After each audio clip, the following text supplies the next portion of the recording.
SC Verma light wave का numerical 36. A parallel beam of light of wavelength 560 nanometer falls on a thin film of oil. Refractive index है उसका 1.4. What should be the minimum thickness of the film so that it strongly reflects the light? तो इस 36 numerical, इसके पहले हमने 35 numerical किया था based on the topic interference from thin film. तो ये भी इंटरफेरेंस फ्रॉम थिन फिल्म इस टॉपिक पर डिपेंड न्यूमेरिकल है।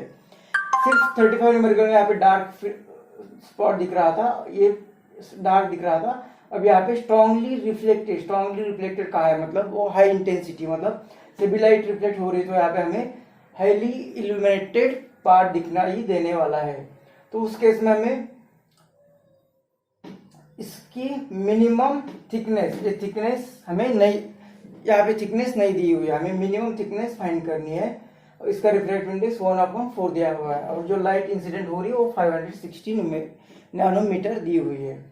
अब ये लाइट जब यहाँ पे रिफ्लेक्ट होगी, पार्टली इंसिडेंट होगी, पार्टली रिफ्लेक्ट होगी, पार्टली ट्रांसमिट होगी, यहाँ से भी कुछ ट्रांसमिट होगी और रिफ्लेक्ट होगी, जब और यहाँ से वो रिफ्लेक्ट होके बाहर आएगी और चलेगी। जब वो चल रही है, यहाँ से चलना स्टार्ट हो गया, इस डायरेक्शन में मूव होना स्टार्ट किया, इस लाइट ने ऑलरेडी कुछ डिस्टेंस ट्रैवल किया है। कितना डिस्टेंस वो मूव हो गई है, तो इसने जितना डिस्टेंस मूव किया है, ये t+t 2t डिस्टेंस ट्रैवल किया, तब इस लाइट ने mu into 2t distance travel किया, तो वो म्यू इंटू 2t, मतलब ये इनके बीच में पार्ट डिफरेंस, आगे जाके ये इंटरफेयर होगी एक दूसरे से और वहां पे कंस्ट्रक्टिव या डिस्ट्रक्टिव इंटरफेरेंस मिलने वाला है। तो ये दोनों के बीच में पार्ट डिफरेंस यहाँ पे 2μt होना चाहिए, लेकिन ये लाइट जब यहाँ पे डेंसर मीडियम में से रिफ्लेक्ट हो रही है तो इसमें और भी पाथ का चेंज आएगा, वो आएगा λ/2।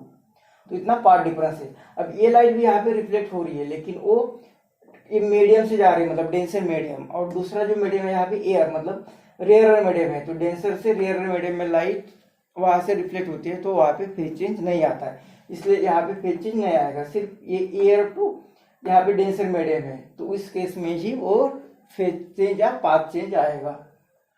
अब यहाँ पे हमें कहा है कि फॉर हाई इंटेंसिटी मतलब वो हाईली रिफ्लेक्टेड, वहां पे अगर हाई इंटेंसिटी है तो उस केस में पार्ट डिफरेंस जो होगा वो integral multiple of n lambda आना चाहिए। दोनों को इक्वेट करेंगे तो 2μt plus λ/2 is equal to n lambda. इसे इस साइड में भेज देते तो 2μt is equal to n lambda minus λ/2। Lambda को क्या कॉमन ले लिया तो ये आएगा n लैम्बडा माइनस λ/2, मतलब लैम्बडा को कॉमन लिया तो n माइनस 1/2 लैम्बडा 2μt।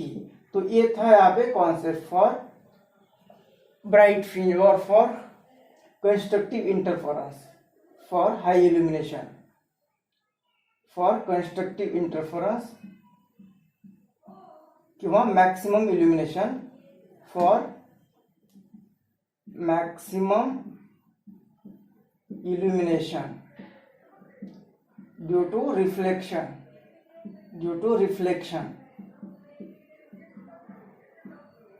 ये 2μt path difference equal to और इंटीग्रल मल्टीपल ऑफ लैम्बडा, मतलब यहाँ पे कंस्ट्रक्टिव इंटरफेरेंस हो रहा है लेकिन पार्ट डिफरेंस यहाँ पे और इंटीग्रल मल्टीपल आ रहा है। और इसका रीजन जैसे 35 न्यूमेरिकल में हमने डार्क मिनिमम इल्यूमिनेशन के लिए देखा था, यहाँ पे मैक्सिमम इल्यूमिनेशन के लिए कंडीशन देख रहे हैं। तो जैसे यहाँ पे पहले ही पार्ट डिफरेंस λ/2 का आया था, जब ये लाइट रिफ्लेक्ट हुई λ/2 आया था। अब हाई इंटेंसिटी के लिए कंस्ट्रक्टिव इंटरफेरेंस के लिए इस पाथ को भी और इंटीग्रल मल्टीपल होना चाहिए, तभी ये और इंटीग्रल और ये और इंटीग्रल ऐड होके इंटीग्रल मल्टीपल बनेगा और यहाँ पे कंस्ट्रक्टिव इंटरफेरेंस मिलेगा। इसलिए एक पार्ट डिफरेंस और इंटीग्रल मल्टीपल ऑफ λ/2 बन रहा है, इसे 2n-1/2, तो ये और इंटीग्रल मल्टीपल ऑफ λ/2 बन रहा है। तो ये कॉन्सेप्ट था। अब इसका यूज करके हमें कहा है कि थिकनेस फाइंड करो, तो t इज इक्वल टू यहाँ पे n-1/2 और ये लैम्बडा। अब डिवाइड, ये 2μ इस साइड में आएंगे तो वो डिवाइड होंगे। अब हमें कहा है कि ये होगी थिकनेस। अब हमें कहा है कि मिनिमम थिकनेस फाइंड करो। मिनिमम थिकनेस के लिए n for minimum thickness for minimum thickness हम यहाँ पे n की वैल्यू पुट करेंगे 1, तो ये 1 माइनस हाफ होगा हाफ, तो t इज इक्वल टू मिलेगा हमें लैम्बडा अपॉन 2 म्यू तो है ही, और यहाँ से 1 पुट करेंगे तो ये हाफ आएगा, तो हाफ मल्टीप्लाई करेगा तो ये आएगा 4, तो ये आएगी thickness.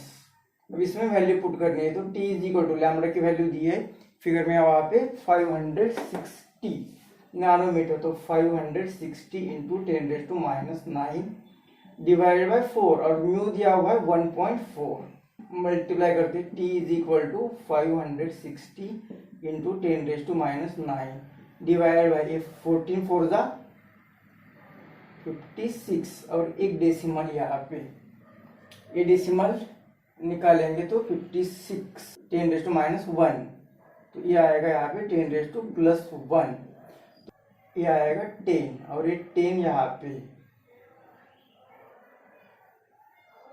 t is equal to 100, और ये 10⁻⁹, तो ये नैनोमीटर, तो इतनी आएगी थिकनेस।